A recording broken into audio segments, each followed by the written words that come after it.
Salut tout le monde, c'est Sneakit pour la Marvel JCE TV. Toujours dans notre continuité des vidéos DeckTech. On avait vu maintenant les 4 aspects du jeu. Mais on n'est pas obligé de se limiter à 4 aspects. Soit en fonction des personnages, soit on peut jouer le basique. Qui n'est pas vraiment un aspect, mais qui se joue quand même très bien. Et donc, je me suis dit qu'on allait quand même continuer et faire un petit tour par ces personnages un peu différents. Sachant qu'il y en a encore un dans la boîte de Thanos qui va aussi révolutionner sûrement le jeu à sa façon. On va commencer par le 5e aspect, le full basique, que vous avez peut-être déjà vu jouer, mais pas construire. Alors, on va partir sur la guêpe. Alors pourquoi la guêpe? Si on regarde un petit peu le personnage, hop là, voilà. Elle a un pouvoir très intéressant qui est son action Girl, qui lui permet de remélanger 2 cartes avec une ressource mentale dans son paquet. Vous allez voir, c'est très important, on va y revenir. En outre, c'est comme un personnage qui a des cartes, elle a beaucoup d'événements. Elle en a déjà 9 de base. Et c'est quand même des événements qui sont assez puissants. L'aide géante, ça comptera 4 pour 2. La frappe localisée, ça tape, on va dire, allez, facilement à 8 pour 3. La piqûre de la guêpe fait entre 4 et 5 dégâts. En plus, c'est toutes des ressources bleues. Donc là, le perso est vraiment bien pensé, bien réfléchi. Ok. Alors, le concept d'un deck basique, qu'est-ce que c'est? Vous n'êtes pas obligé de vous respecter à 100% basique, ça on le verra après. L'idée c'est vraiment de construire la table la plus remplie possible pour réduire au maximum la taille du deck et le faire tourner pour abuser des événements puissants du personnage. La deuxième chose c'est qu'on va voir qu'en basique, beaucoup de cartes très intéressantes ont des ressources mentales. Déjà, bon, on va commencer par le pognon. Parce que le pognon, c'est ce qui est quand même le plus facile. Énergie, force, génie et le pouvoir en chacun d'entre nous. Une base, ça marchera toujours, d'autant que là, toutes vos cartes sont grises, donc c'est 100% gagnant. Ensuite, en termes d'alliés, bon, on n'a pas accès aux nouveaux qui sont réservés aux gardiens, malheureusement. Par contre, on a Guldor, Heimdall, Ironheart. Ouais, pas forcément Mockingbird, même si ça pourrait, on va voir. Nick Fury, Miles Morales et War Machine. Alors, déjà, ils sont puissants, mais vous aurez remarqué que Heimdall est bleu, Ironheart est bleu, et surtout, Nick Fury est bleu. War Machine aussi. Donc, j'ai 4 alliés que je peux récurser et qui ont tous des effets d'arrivée de jeu. Le moins intéressant est en War Machine puisque lui va se contenter de gagner un tenace. Attention, ça reste quand même très bien. Mais voilà, c'est des alliés que je peux remonter et jouer avec en mode yo-yo. Ça me fait déjà une bonne petite poule d'alliés. Sachant que Guldor, je peux le jouer du cimetière. Et vu ma capacité en ressources, c'est quand même très intéressant. Sachant que j'ai aussi les particules PIM en ressources. Et Spider-Man, il est pas cher, il est quand même vachement puissant. Avec son bonus de plus 2, ça peut taper à 4 ou contrer à 3. En fonction de vos envies, on aurait quand même tort de se priver. Ensuite, dans tout ce qui est amélioration et soutien, qu'est-ce qu'on a de beau? Alors, on a toutes les cartes de type ressources. Vigilance accrue, réflexe amélioré, et quel est l'autre?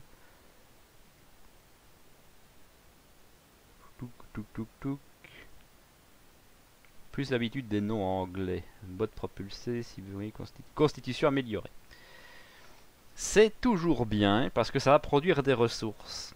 Donc ça, moi je vous conseille de les prendre chacun en x1. On a souvent dans les paquets des cartes qui vont demander de payer telle ou telle ressource pour les retirer. Ça vous permet de le faire assez facilement. Ce n'est pas tout. rien ne vous oblige à dépenser ces ressources.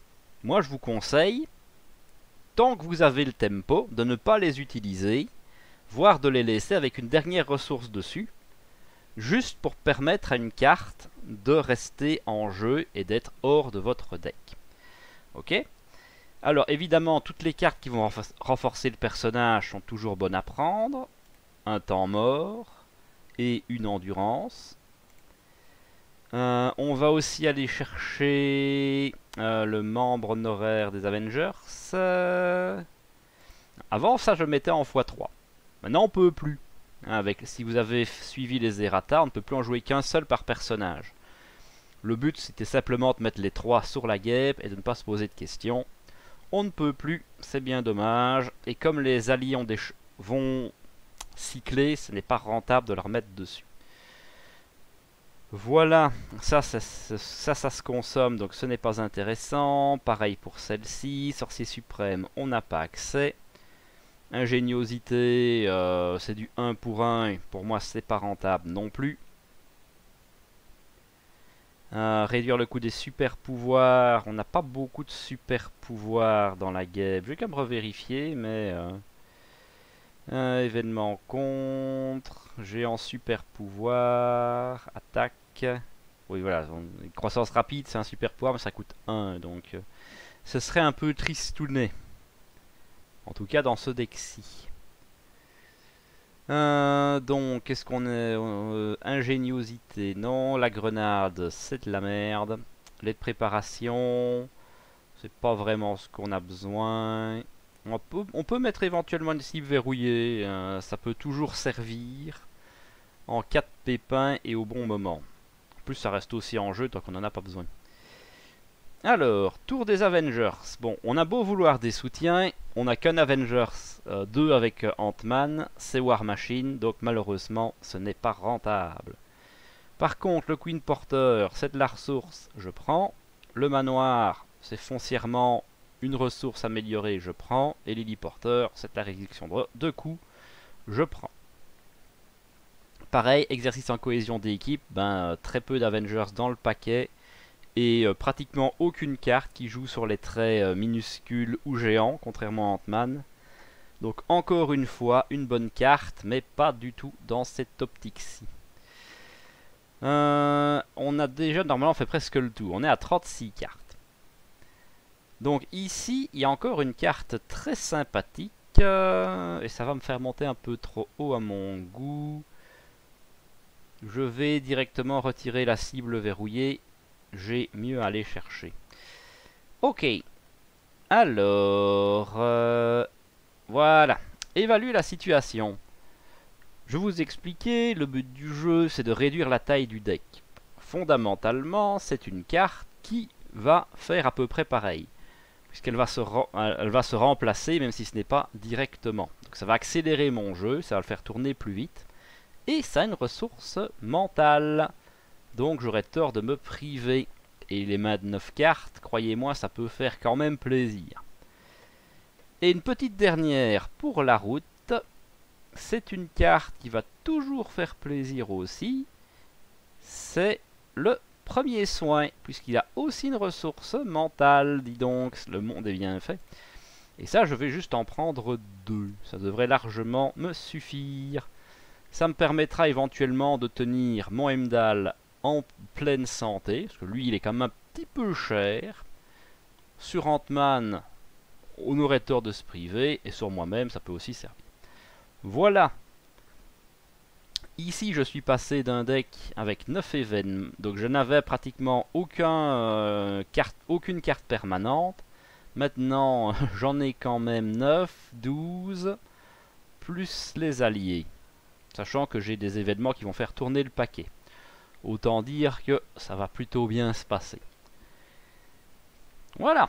Ne vous y trompez pas, je vous conseille de l'essayer. Il est plutôt fort et efficace.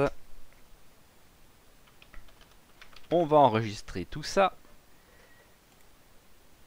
Et on va passer au suivant. Alors, évidemment, qui dit deck building spécifique, on va tout de suite penser à Spider-Woman. puisque elle va mélanger deux aspects. Ça ouvre des possibilités qui sont, on va pas se le cacher, presque infinies. Ici, on va faire du simple et de l'efficace. Le trucoïde, ça marche bien, c'est rigolo. C'est pas forcément ce qu'on recherche, mais il y a moyen de faire des trucs très très sympas. Mais voilà, bon, on va rester sur du terrain connu. Alors, pour rappel, j'ai une règle de construction. Je dois mettre autant de cartes de deux affinités que je choisis. Comme on va partir sur 25 cartes d'aspect, ce qui va nous mettre à 40, on va faire 5 basiques, 10 agressions et 10 justices. Ce qui est à peu près, il me semble que c'est comme ça qu'elle venait en préconstruit, mais on va améliorer ceci. Alors, évidemment, on va aller chercher nos bonnes vieilles ressources doubles. Ça fait 3. On va prendre un petit manoir, parce que de la pioche, ça peut servir. C'est pas une priorité à mettre en jeu, mais c'est bien. Alors, notez que le manoir, c'est un peu la carte que je prends par défaut, puisque pour arriver à mon compte, il m'en faut 5. Parce que la carte que je veux, et là c'est vraiment très très puissant, c'est Intense Concentration, qui va réduire le coût des super pouvoirs. Parce que faut savoir que Immunité contre les toxines, c'est un super pouvoir. Phéromone, c'est un super pouvoir. Rayon venimeux, c'est un super pouvoir. Mais là vous me direz, mais enfin Sneak It, on peut déjà réduire le coût avec finesse, ça ne sert à rien. Et oui, mais la subtilité c'est ça. Vol planéotropopulsé est aussi un super pouvoir. Et ça, vous n'aviez aucun moyen de réduire son coût. Et rien que ça, croyez-moi, ça change la donne. Parce que pouvoir jouer un vol autopropulsé gratuit, c'est Noël. Alors, pourquoi justice et agressivité? Ben simplement parce que dans l'idée ici, je ne vais pas, comme je l'ai dit, faire des combos de cartes. Je vais baser entièrement le deck sur le fait de faire grossir Spider-Woman. Je rappelle que bien sortie, elle peut monter à 5-5. Enfin, 5-5-5 pour être exact. Et à l'utiliser, bien sûr, plusieurs fois grâce à son vol autopropulsé. L'avantage, c'est que la justice et l'agressivité sont les seuls aspects qui vont me donner des améliorations qui vont augmenter mes stats de manière fixe. Bien sûr, parce qu'en commentement, on peut le faire aussi, mais pas de la même façon. Alors, donc nous avons l'instinct héroïque qui va augmenter mon contre. Et forcément, en agressivité, vous aurez compris le but du jeu, nous avons l'entraînement au combat qui va booster mon attaque. Alors, ici le truc, ça va être donc de combiner un peu des cartes pas chères, pratiques et efficaces. Alors, on va aller chercher 2-3 cartes qui sont pratiques et pas chères. Bien sûr, dans les alliés, on en a quelques-uns. On a Quake, on a Wiccan, et en jaune, c'est à peu près tout. On a droit qu'à 10 cartes. Bon, on va déjà se contenter, on va prendre un petit Quake pour le moment. On pourra toujours changer d'avis après. Alors, il nous faut des cartes utiles et pas chères, mais il nous faut aussi respecter les règles de base et de bienséance de jouer les cartes cool. Donc, évidemment, si on joue en justice, on aurait quand même très très tort de se priver de sous-surveillance qui va nous permettre d'augmenter le seuil de manigance. J'ai dit c'est auto-include, donc on va pas s'embêter à ne pas le prendre. Alors, on peut aussi se faire plaisir avec l'enquêteur chevronné. C'est gratuit et ça nous permet éventuellement de piocher des cartes de temps en temps. voire chez les copains. Ici, on va être égoïste, on en met un, c'est pour nous, hein, on va juste s'occuper de notre jeu. Mais évidemment, rien ne vous empêche d'en mettre plusieurs si vous jouez en multijoueur. C'est une option qui se défend complètement. Alors, on va quand même compter un petit peu, on est déjà à 4. Ok. On va rajouter des événements pas chers et qui font des trucs cool. On a dégagé la zone. Ça va retirer de la menace et éventuellement nous faire piocher. La pioche, évidemment, c'est la vie. Ça va nous permettre d'aller chercher plus de cartes, de faire tourner le deck plus vite et, avec un peu de chance, d'avoir les... d'avoir les 4 cartes différentes dans notre main. Ce qui sera toujours une bonne chose en toute situation. Alors, qu'est-ce qu'on pourrait rajouter de sympa? Donc là, on est à quoi? On est à 3, 4, 5, 6, 7. J'ai encore droit à 3 cartes. Alors, on a de quoi gérer un peu de menaces.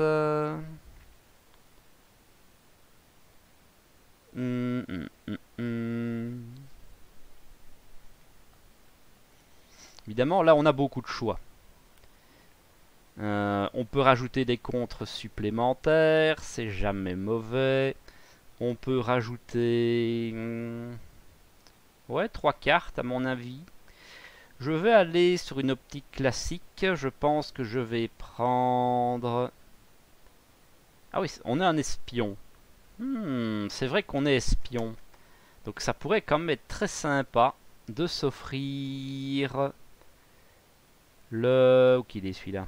Contre-espionnage? Non, forcément c'est l'autre. Technique d'espion. Ben, c'est quand même pratique de pouvoir faire sauter des cartes de temps en temps. On pourrait en prendre 2. Là, à mon avis, on devrait être à 9. Non, 3, 4, 5, 6, 7, 8, 9. Et on pourrait, pourquoi pas, se prendre un agent Coulson. Ça fera toujours un allié de plus.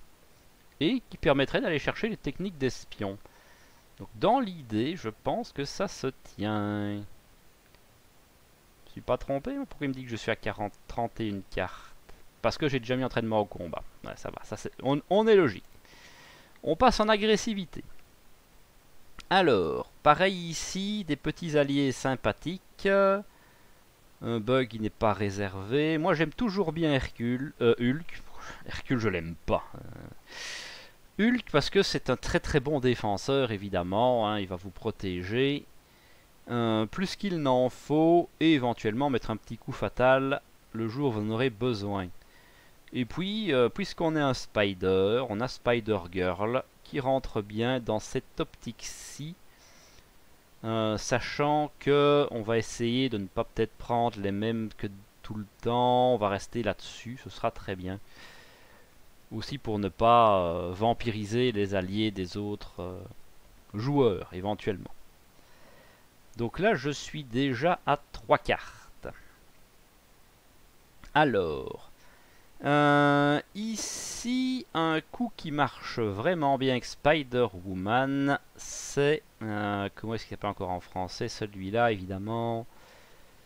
Assaut implacable, attaque surprise...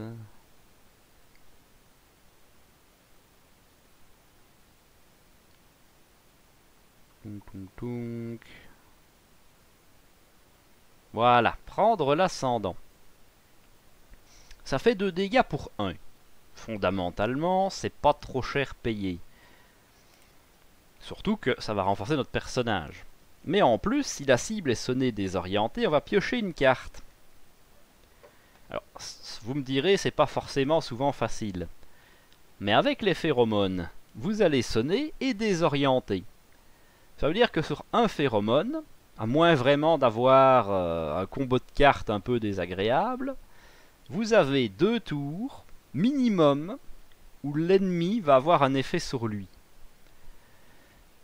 Donc 2 tours où vous allez pouvoir jouer et prendre l'ascendant tout en piochant un peu plus.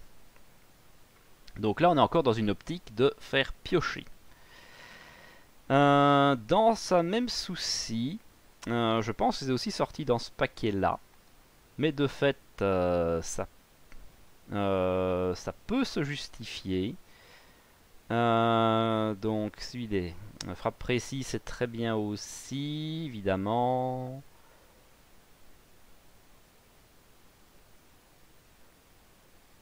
Ah là là. Où qu'elle est? Frappe précise, instant de triomphe, la mêlée. Je pense que je suis passé à côté. Petit. Voilà. Un petit coup perçant. C'est pas trop cher. Et ça peut enlever un effet tenace. Je pense que ça peut servir. Surtout quand vous avez une Spider-Woman qui va taper extrêmement fort. Vous n'avez pas foncièrement envie de gâcher ça sur un tenace. Une carte qu'on a eu encore assez récemment et qui pour moi était assez une évidence, c'est le canon portatif. Ça va améliorer votre attaque de 2 et vous donner déferlement. Autrement dit, là on peut monter à...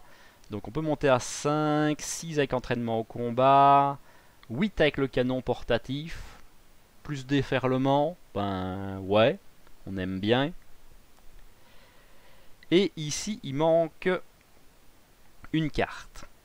Ben, cette carte, elle est, ma foi, toute trouvée. On va rentrer prouesse martiale.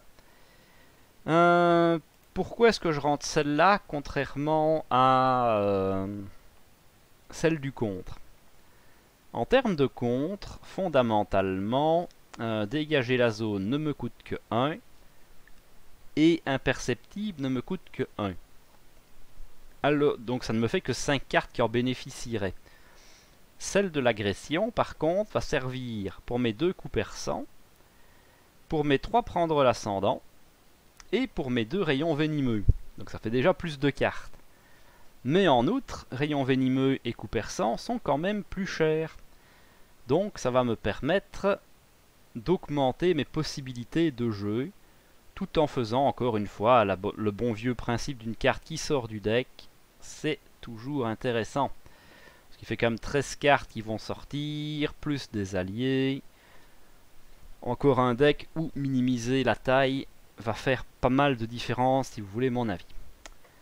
Voilà.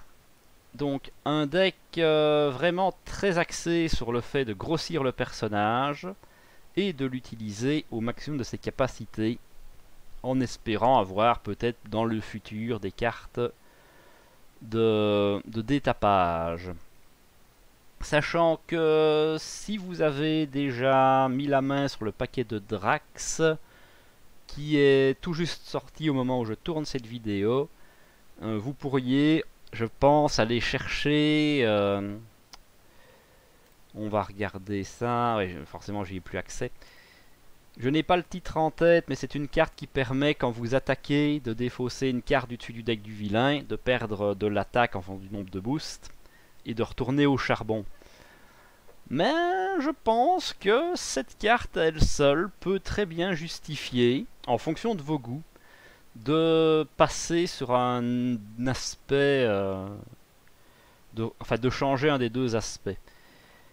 Si vous êtes en solo, je vous conseillerais plutôt d'enlever l'agression, puisque les comptes, c'est quand même vachement important pour rester en vie.